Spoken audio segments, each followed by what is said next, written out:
Welcome to KBRA Clips. I'm Kate Kennedy, Head of Media Relations, and I'm joined today by my colleague, Bill Cox, Managing Director.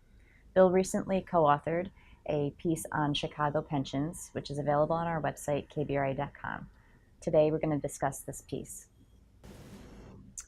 So, Bill, why doesn't KBRA show what Chicago's contributions should be based on a 30 or even 20-year amortization schedule? Isn't that how muni bonds are typically amortized? First of all, pension obligations are not municipal bonds. We understand why it's ideal often for municipalities to amortize their pension obligations over 30 years. But we agree with GASB in that the pension amortization schedules are ultimately public policy decisions. And we at KBRA assess the risk after public policy decisions are made, not the public policy decisions themselves.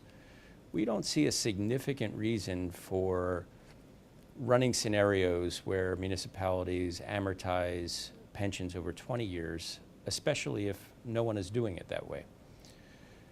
Ultimately, in this context, we're looking at three things after we see an amortization schedule. One, what is the annual contribution that is required of the municipality? Second, what is the way that the municipality has decided to pay for that annual contribution and what impact does that have on its budget? And third, does that amount result in an increase over time or a decrease over time in the unfunded portion of the pension obligation? How could Chicago possibly carry the combined burden of its very high pension liabilities and now its very high debt? Now, another good question, because both the pension obligations and the debt service are going to be increasing quite a bit over the next 5 to 7 years. First, we believe it's important that the city has a ramp-up period for growing into these obligations, and that's a very critical feature of the plan that the city has constructed. Second, city management and management's behaviors have sent a very clear signal. And that signal is that they are going to identify a variety of resources, that they are going to ensure continued ample liquidity, and do other things that are in the interests of bondholders and retirees. And we think these things are very important. And third, and probably most important from the perspective of this report, is that we concluded that the tax base, the wealth base, the enormous economic capacity of the city have the ability to afford these growing obligations over the next 5 to 10 years. Why did KBRA assume the tax base would grow 3%? This is a really important question. We note in the report that the rate of growth in the tax base is one of the most important variables that we will monitor over the next 5 years. Recent tax base growth over the past 3 years has been 4%, 9%, and 4% respectively.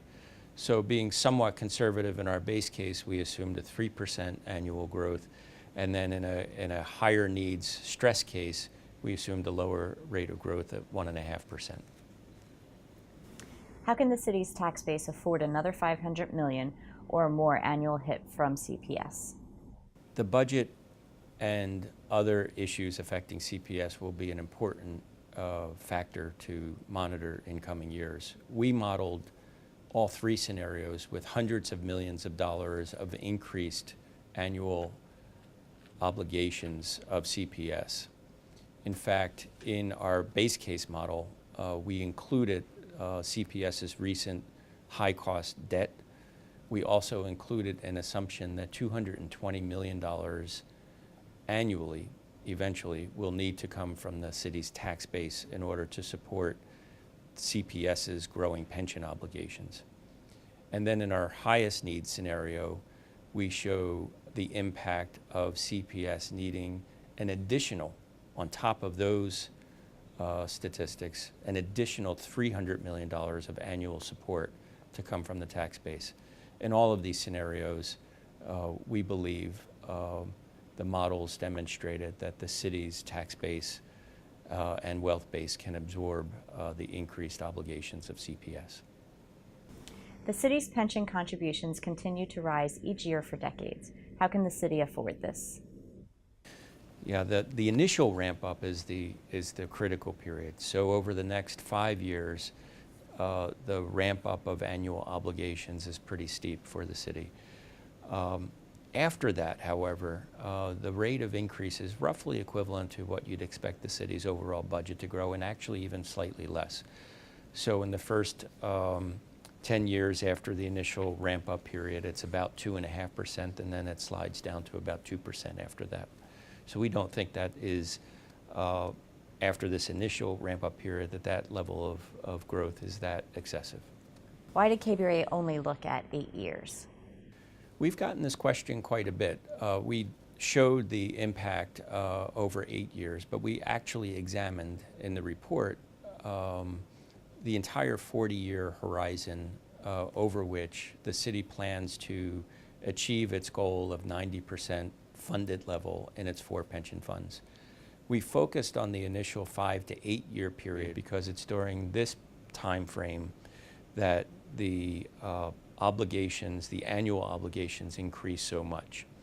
And we wanted to examine the impact of those annual obligations on households and businesses as they absorb a total tax burden that will be different going forward than it is today.